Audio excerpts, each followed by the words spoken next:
Okay, so we're on. The recording is on here. So I'm going to move that over here maybe and move this over here. Okay. So we are in week 3. How's it been going for you?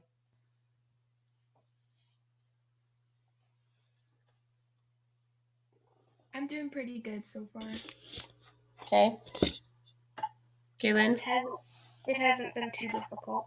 Okay, good. Well, this week we're going to go over your first binder check, and we'll talk a little bit about that. And then intro to tutorials, and you have your first tutorial. And then we'll do our team bonding and go over some of the resources available for you. So first up, some business. Have you guys noticed that you have a new launching screen?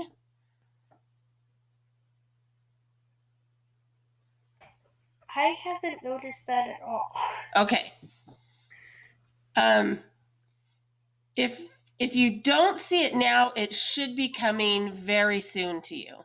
So what they've done is it's an update that's being released with your courses so that when you click on your course, you should be able to see your grade in the class. They've given you how many days are remaining in the course. That should be listed there, although that seems really high, 110 days.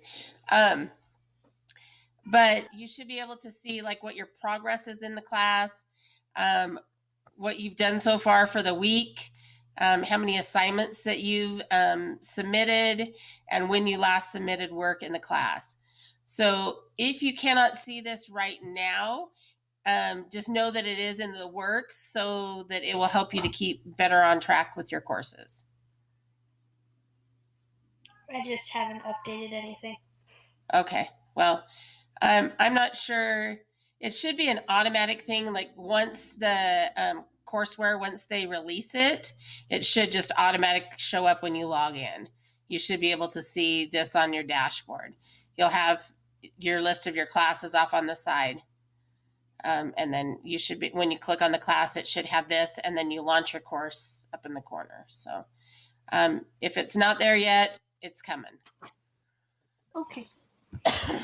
So this is the link to Screencastify. You guys are going to be meeting weekly as a team. So I know that in chat, Aja has asked like when you guys are meeting for your learning team assignment. So I would suggest this quarter that if you guys can, put ideas of what times work for you, maybe, like a Friday morning, if, the majority of you guys are available on Friday mornings to do your learning team assignments.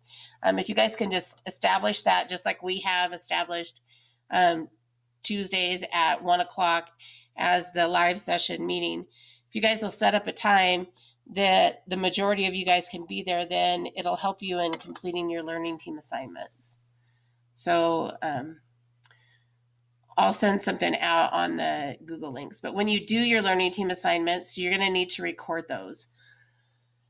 So you can do that using Screencastify, which is what I use. Because the school pays for a license, I can do any length of video. With a free account, you get 10 minutes.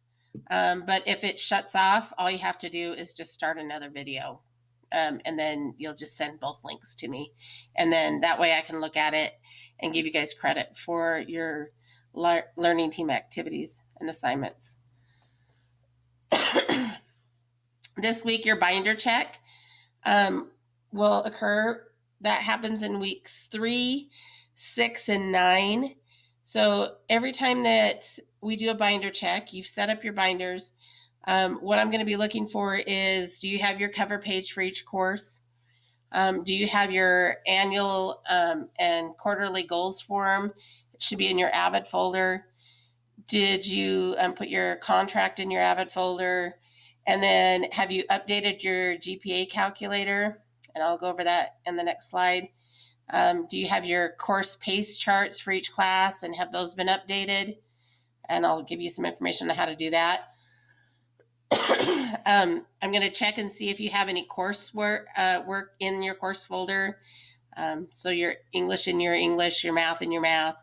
And then when you submit the binder to be graded, they'll ask 2 questions. The first one is, does your current GPA match your goal GPA for this quarter? So if you said you were going to get a 2 point in your class, or if you said you wanted an A in math and you currently have a C, you're going to identify and say, nope, it doesn't match. If it doesn't match, the second part of that is you're going to have to tell me what you're going to do to fix that.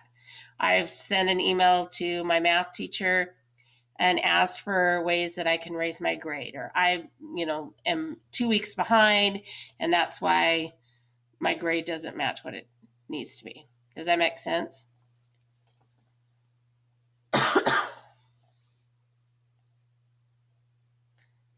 not getting questions, so I'm going to go on.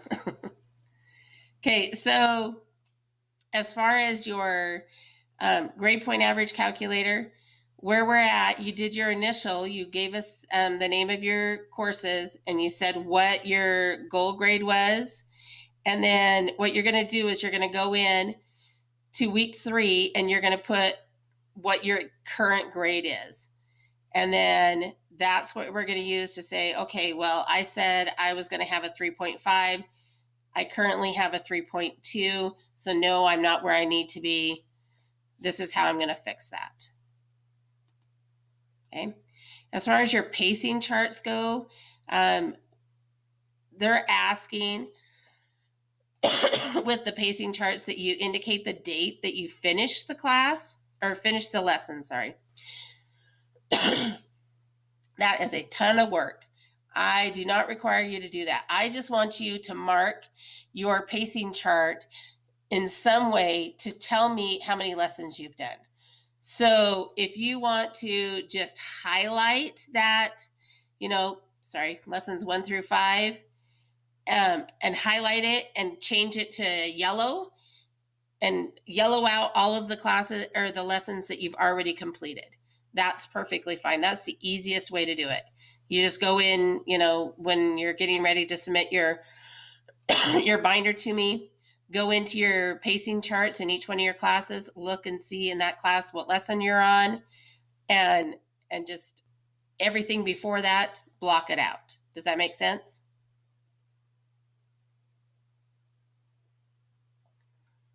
Yes. Okay. All right.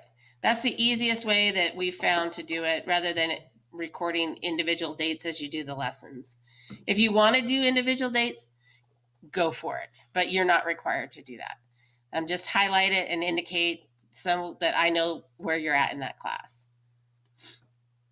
Here's what your binder will have and what it is and where you need to put it. Lesson 8 is on binder organization, and that's going to help you to kind of set it up. But of course, lesson 8 is next week, and your AVID binder is due this week. So that's why we've included it here. So you need to make sure that you have your course folders, and that you have and then just in the actual binder itself is where you have your GPA calculator. Some people will put that inside your AVID folder, and that's fine. If it's inside the folder, I can find it there. But it, should be just in the binder itself. The annual and quarterly goals goes in the AVID folder. Your contract goes in the AVID folder. And then you would have your cover sheets, pacing charts, and your coursework in the individual course folders. So, we good on that? Yes. Okay. All right. So here is the rubric that we use. So we're going to give you 25 points if you've got your updated. Oh, that's why it stopped, because apparently it's saying that I don't have. Okay. That's why it stopped at 10 minutes before. Okay, hang on. When it clicks off, I'm going to pause for a minute and restart it. That's why it clicked off last week. I didn't realize that. For some reason, it's not showing me as having a paid subscription. That's weird. Anyway, your rubrics. So